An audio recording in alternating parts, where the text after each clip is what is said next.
بسم اللہ والصلاة والسلام علی رسول اللہ وبعد. محترم بھائی اور بہنوں، السلام علیکم ورحمۃ اللہ وبرکاتہ. اہم دینی معلومات کے 5ویں ایپیسوڈ میں آپ سب کا استقبال ہے، اور ہم سوال اور جواب کی روشنی میں دین کی معلومات حاصل کرتے ہیں. آج کا پہلا سوال ہوگا کہ وہ کون سی 4 چیزیں ہیں جن سے ایک نمازی نماز میں سلام سے پہلے اللہ کی پناہ مانگتا ہے، اللہ کی جناب میں ان سے پناہ مانگتا ہے. وہ کون سی 4 چیزیں ہیں؟ تو وہ 4 چیزیں ہیں: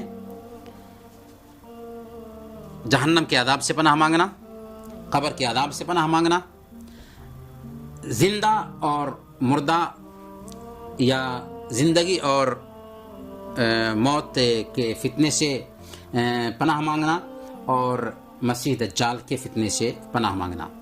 دعا ہے: اللہم انی اعوذ بک من عذاب جہنم ومن عذاب القبر ومن فتنة المحیا والممات ومن شر فتنة المسیح الدجال. اس کا معنی کیا ہوتا ہے؟ اس کا معنی ہوتا ہے: اے اللہ، میں تیری جناب میں قبر کے عذاب سے پناہ مانگتا ہوں، اور میں جہنم کے عذاب سے پناہ مانگتا ہوں، اور میں زندگی اور موت کے فتنے سے پناہ مانگتا ہوں، اور میں مسیح دجال کے فتنے سے پناہ مانگتا ہوں. تو اس دعا کا اہتمام کرنا چاہیے. اللہ کے نبی صلی اللہ علیہ وسلم سلام پھیرنے سے پہلے ان 4 چیزوں سے اللہ کی جناب میں پناہ مانگتے تھے، اور اس کا اہتمام ہمیں بھی کرنا چاہیے. آئیے ایک حدیث یاد کرتے ہیں. صحیح مسلم کی یہ حدیث ہے. اللہ کے نبی صلی اللہ علیہ وسلم نے ارشاد فرمایا. ام حبیبہ رضی اللہ تعالی عنہ اس حدیث کی راویہ ہیں.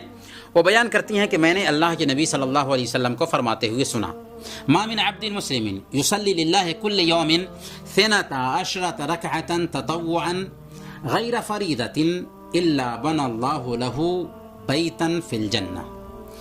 جو مسلمان بندہ دن اور رات میں فرائض کے علاوہ 12 رکعت سنتوں کا اہتمام کرتا ہے، اللہ تعالیٰ اس کے لیے جنت میں گھر بناتا ہے. کہاں؟ جنت میں. دنیا میں اگر ہم گھر بنانا چاہیں تو سالوں سال پلاننگ کرنا پڑتی ہے، اور گھر بنا پاتے ہیں تو اینٹ اور پتھر کا گھر ہوتا ہے.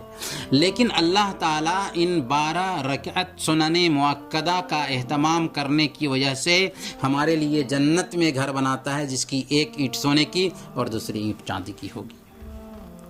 یہ سنن مؤکدہ ہیں. اور سنن مؤکدہ کون کون سے ہیں؟ یہ 12 رکعت سنتیں ہیں، اور اس کی وضاحت بھی اللہ کے نبی صلی اللہ علیہ وسلم نے کر دی ہے. فجر سے پہلے 2 رکعت، ظہر سے پہلے 4 رکعت، ظہر کے بعد 2 رکعت، مغرب کے بعد 2 رکعت، اور عشاء کے بعد 2 رکعت. کل ملا کر کے 12 رکعت سنتیں ہیں. ان کو سنن مؤکدہ کہتے ہیں، تاکیدی سنتیں. ان 12 رکعت سنتوں کا اہتمام کریں گے تو ہمارے لیے اللہ تعالیٰ جنت میں گھر بنائے گا. زکوٰۃ کی تعریف کیجیے. زکوٰۃ کیا ہے؟ ہے حق واجب فی مال خاص لطائفۃ مخصوصۃ فی وقت مخصوص. زکوٰۃ خاص مال میں واجبی حق ہے جو مخصوص لوگوں کو مخصوص وقت میں دیا جاتا ہے. خاص مال میں ایک واجبی حق جو مخصوص لوگوں کو مخصوص وقت میں دیا جائے، وہ زکوٰۃ ہے. تو یہ ایک واجبی حق ہے جسے اللہ رب العالمین نے ہر مسلمان پر، استطاعت رکھنے والے مسلمان پر فرض کیا ہے، جو سال میں 1 مرتبہ ادا کرنا ضروری ہوتا ہے، استطاعت ہے. تو روزے کی تعریف کیا ہے؟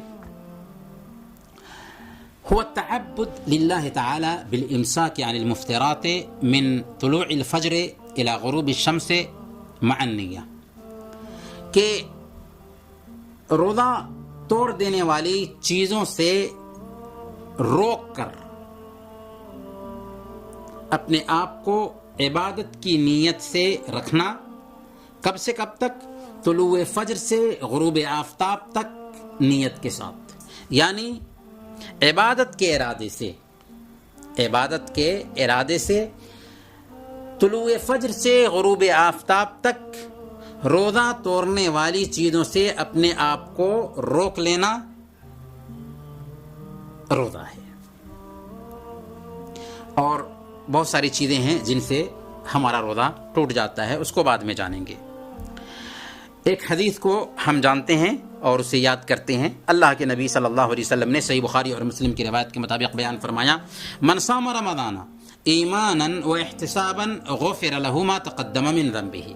من صام رمضان ایمانا واحتسابا غفر له ما تقدم من ذنبه، جس نے ایمان کے ساتھ اور ثواب کی نیت سے رمضان کے روزے رکھے، اللہ تعالیٰ اس کے پچھلے سارے گناہوں کو معاف کر دیتا ہے۔ اس حدیث کو یاد کرنا ہے ہمیں، من صام رمضان ایمانا واحتسابا غفر له ما تقدم من ذنبه۔ حج کیا ہے؟ حج کی تعریف ہے، هو التعبد للہ تعالی بقصد بیتہ الحرام لأعمال مخصوصۃ فی زمن مخصوص، کہ بیت الحرام کا قصد کرنا اللہ کی عبادت کے ارادے سے مخصوص اعمال کے لیے، جسے مخصوص زمانے میں انجام دیا جاتا ہے۔ تو اللہ کی عبادت کی نیت سے بیت اللہ کا قصد کرنا مخصوص اعمال انجام دینے کے لیے، جسے مخصوص زمانے میں انجام دیا جاتا ہے، حج ہے۔ کیونکہ حج کے زمانے ہی میں کیا جا سکتا ہے، کسی وقت اور کبھی بھی جا کر کے نہیں ادا کر سکتے، اور اسے بیت اللہ جا کر ہی ادا کر سکتے ہیں، اپنے گھر پر ادا نہیں کر سکتے۔ تو بیت اللہ کا قصد کرنا، مسجد حرام کا قصد کرنا، عبادت کی نیت سے مخصوص اعمال کی انجام دہی کے لیے مخصوص زمانے میں حج کہلاتا ہے۔ اور حج کی اہمیت کیا ہے، اس حوالے سے ایک حدیث سنیے اور اسے یاد بھی کرنا ہے۔ من حج فلم یرفث ولم یفسق رجع کیوم ولدتہ امہ، یہ حدیث بخاری اور مسلم کی ہے۔ جس نے حج کیا اور حج کے زمانے میں کوئی گناہ کا کام نہیں کیا اور نہیں شہوت کی کوئی بات کی، تو وہ ایسے لوٹ کر کے آتا ہے حج سے گویا کہ آج ہی اس کی ماں نے اس کو جنم دیا ہو۔